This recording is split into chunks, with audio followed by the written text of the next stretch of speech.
Next is some Brian Creech, subject is Ring of Honor. Some Brian. Hey guys, I've been enjoying your podcast since 2017. This is my first time writing in. My question is for Disco K Dog and Joe. She got a lot of questions about Ronda debuting in Ring of Honor. Do you guys think Tony will ever pull the plug on Ring of Honor? What will it take? I think it's a huge disservice to wrestlers like Athena. She's one of their best workers in the ring, and she's okay on the mic, but could be better. But I think she deserves a bigger spotlight. Well, Tony's not going to pull the plug at Ring of Honor because he paid for it. You just bought it, yeah. Yeah. So, I don't know what. Yeah. I don't watch that show, and not a lot of people. Poor do. guy. He's tried to make it interesting, and it isn't. A lot of people you never heard of. A lot of people nobody cares about. That's a big problem. And I think when people are told you're going to Ring of Honor, they probably think it's some sort of a demotion. The guy goes, I think she deserves a bigger spotlight. Well, there is no bigger spotlight than WWE where she was at. I think the only reason she's even wrestled is because it was in LA. All right. The both times that I think she wrestled one time in Lucha Baboon with Taya. Yes. And the other time with them. And I think she did one with Sami Callihan, but Sami Callahan's promotion, because I was talking to him the other day about this, but her partner was the same partner, Marina Shafir. That's her girl, right? I'd like to ask you a question, Brian Creech. You brought up this Athena, which she comes from Booker T School of Reality or whatever it's called. Right. Yeah, she's a good wrestler, but what exactly is her gimmick? She's got the weirdest looking. She looks kind of weird because of whatever she's like. The whole thing, I don't know. Could you tell me what her gimmick is, please? Thank you. I have no idea. Yeah, I don't know what it is. So. Right. Next one's from Hillbilly Money. Subject is Sting's final match. What up, K100 gang? Hope the triple threat are great as always. I hope y'all getting all the moolah cheddar biscuits. Sting has always been one of my favorite wrestlers of all time, and his final match will be taking place soon. As of me writing this email, it's not been determined who his last match will be against. So my question is this. Who do the three of you think Sting's last opponent will be or should be? I personally like to see him against Action Spaghetti, the skinny guy who curses people that looks like the Rocky Horror Picture Show, the luchador that does the spacewalk thing, or perhaps a revolutionary intergender bra and panties match with Riho or Abaddon. Nas Spran? Thanks, guys. Well, this is just a failed attempt at humor. I don't care who Sting wrestles last. It'd probably be Cage, I imagine. Because he's a good heel, Cage? Is a good heel. I think so. But who do you go against? Why would he be fighting Cage? Well, it's his last match. Who? I mean, you got to fight a big star. They don't have a history together. You pick somebody who has a history. They have a history right now. They're doing the thing with Cage and Darby and stuff. They of course have a history and on Nick the show. Wayne and Edge. They're underwhelming. Yeah, I think somehow, some way. Well, obviously, I don't think he should wrestle, but he should be there like as a manager, with Sting, but definitely Flair. Yeah. How about Sting versus Edge, Adam Copeland? I don't care. When you're saying he needs a big name. That's a geeky conversation to have. Is who? Well, you said he was going to need a big name. I was just asking if that's big enough. Edge, like Edge or Cage, or is that a big enough name? Was going to be my question. That's all. Who, Edge? Yeah. What comes to Joe? Come on. Of course, it's a big enough name. What type of question is that? Yeah, I was trying to gauge who Disco was. You're saying is that a big enough name? I mean, it doesn't get much bigger than Edge, bro. He ain't The Rock, but he's Edge, and he's up there. Right. Of course. Next is from Dale Fortunio. Subject is Tell Me Lies. Hey, gang, straightforward question. Tony Khan's life was really in danger at Wembley. There could be potential or looming litigations. Then why would Endeavor sign Punk to a contract? Bonus. Why on earth does Creed get a bad rep? Same goes for Limp Bizkit. Yeah, Creed does get a bad rep. I'm a fan of Creed. I'm a fan of Limp Bizkit too. There's a good collection of songs on the Chocolate Starfish album where 4 or 5 songs in a row are really good gym music, right? Double disc too. Yeah. And also there's not. Well, they signed Punk. I guess there's not going to be any litigation from the Tony Khan Punk stuff. He was just. Is there litigation? If anything, he would have to sue for wrongful termination or something, right? Or Tony, what would Tony sue him for? You can't sue someone unless you're injured. He wasn't injured. You know? Well, sue for physically assaulting him, though. But there's no injury. He wasn't hurt. No, I think what happened was I don't think he ever physically assaulted him. I think he might have said, "Hey, I'll fuck you up" or some shit like that. Okay, and that's when he said, "Oh, I'm afraid for my life." But I don't think it went. Yeah, I don't remember the whole story, and it was told to me. But I think that something had just happened. Oh, I think he just fought with that Jack Perry guy or whatever. What happened with him and Jack? Do you remember, Joe? They got into a skirmish. I guess Punk had him in a headlock or a front face. And it was right before, and I imagine this, Disco. You know how like right before the match you're trying to concentrate, right?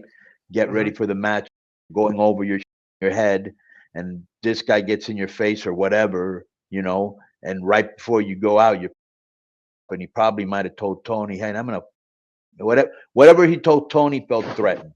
You know what I'm saying? But yeah, and it wasn't physical. Joe had to convince him to go out and have the match. But one thing that we missed there, and I was going to tie in, is that when Punk and Jungle Boy were grappling around or whatever, either Punk hit a table and knocked the monitors off into Tony's lap, or the monitors hit Tony somehow, right? So if you're Tony Khan, he doesn't look like he's been in too many fights or been threatened physically. Neither do you. Yeah, but you know, I used to get beaten from the nuns. But so if you're Tony and you've never been in that situation, a big wrestler, maybe he pushed a monitor at you or something, that seems threatening, I guess. You know? Well, let me just say this, Joe. I hope the nuns you. But let me tell you something. That was the Creed priest. and the Creed and Nickelback and Limp Bizkit and all that, bro. They were, you know, when me and Disco were running around town, those guys were huge. And really, what happened was like the corporate owned radio stations at that time. That's all they were playing, like Limp Bizkit, you know, Nickelback, Kid Rock, and all that. And they weren't. And at that time, there was a thriving like indie emo rock thing, and they wouldn't use like female singers. So there was a big backlash against them, which it should have been the corporations. Plus, Fred Durst was getting into a lot of fights, like you know, threatening guys. I remember he had one with the guy from Creed. Yeah, Said he was gonna out of him. Then he got into, you know, and it was a bad look. You know what I'm saying? And they weren't playing all those groups that they were playing before, like Soundgarden and, you know, Nirvana. Even though at that time grunge was kind of losing, so they get a lot of heat for that. Right. Creed is on tour, reunion tour next year. Di, maybe Madden will come out to Vegas for it. You know, you guys go to the show. Next one's from Matthew Hardy. Is that Matt Hardy?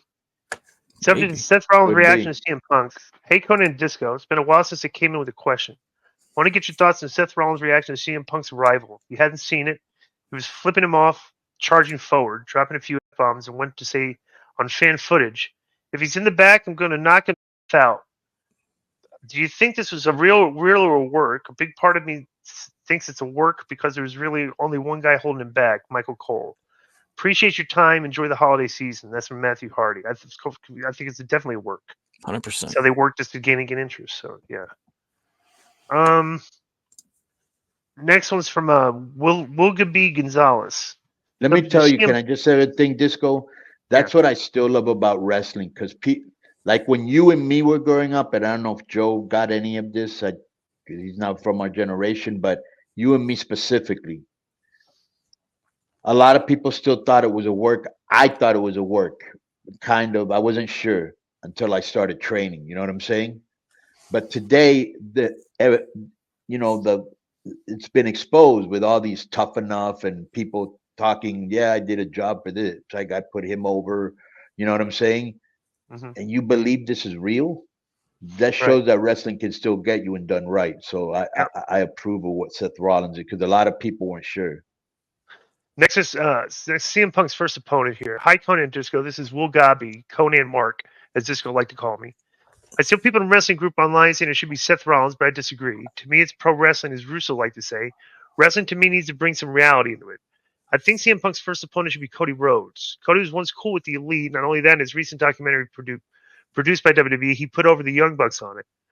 What sense does it make if you went after Seth? In my opinion, nothing. I believe you go for what's hot right now with the drama with Punk, and that is AEW. You can use Cody as a catalyst to it since he was the one that helped start the company.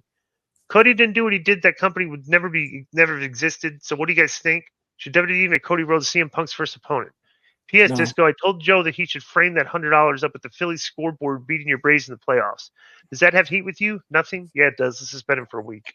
he's from the Wait a he's minute. from the most dangerous city in the country. You know, Which is? Chester, PA. Really? Yeah. Well, he's suspended. That's where No, I think that's where Seth Rollins stuff is interesting. where the men. That let me just say this. Where do you live, Joe? Delco? Is that Yeah, Glen Olden, which is in Delco. Yeah. okay? Glen Alden, Delco, and Chester is where the men are men and the sheep are scared. Nothing. Continue. Good idea. Okay, next one's some Jared Avion. Somebody's Well, fans. hang on. Let me just say something real because you wanted to ask about Cody as the first opponent, and I won't take long. Just that they're not going to set a feud based. Punk and Cody are not going to. It'll be like a couple of jokes or whatever, you know. But they're not going to do that. And Punk and Rollins. You froze. What did you say? Oh, sorry. Okay, so they're not going to have Cody and Punk regurgitate AEW history on WWE TV. It's just not what they do there. And Rollins and Punk have had little back and forth in the press and on social media for years. It makes the most sense. Cody doesn't, in my opinion. And I was gonna say that, bro. Do you think they're gonna follow up on something that happened with the Elite? No. Right. No, and Tony, and no surprise, in an interview, he said legally he cannot comment on the Punk situation, blah blah blah, which means Punk can't either. So as Conan No, then said why before, even do interviews if you're not gonna answer anything? You know, I hate that. That's separation. Because even Hunter, well, obviously he didn't have a legal problem. Tony did. I think everybody signed an NDA that they couldn't talk. That's what I was thinking. Yeah. But like I saw one where Hunter was talking about Edge, you know, and he basically said Edge felt he had done everything he could do here. So did we. So he's welcome back. We love him. Blah blah blah. Very classy, you know.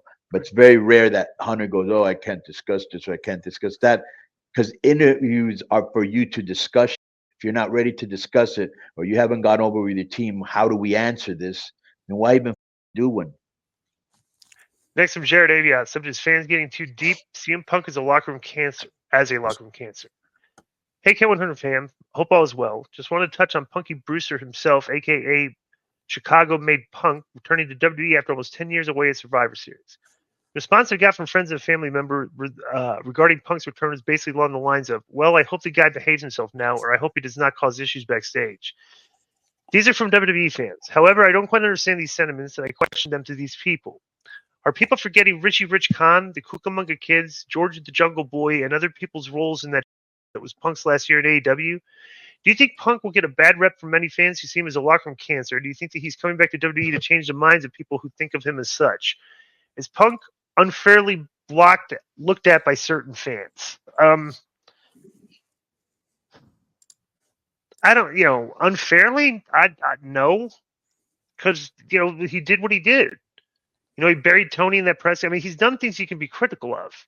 But let me just say this, and this is very important. This is really important. This is in no way saving Punk because he had his blame in this too. Okay, he could have taken the high road like Chris Jericho does, and he didn't. But bro, that was already a toxic environment he was going into. People wanted to fight people. There were cliques. People were because they weren't being used. You had a lot of petulant, immature people backstage. You had people threatened by him.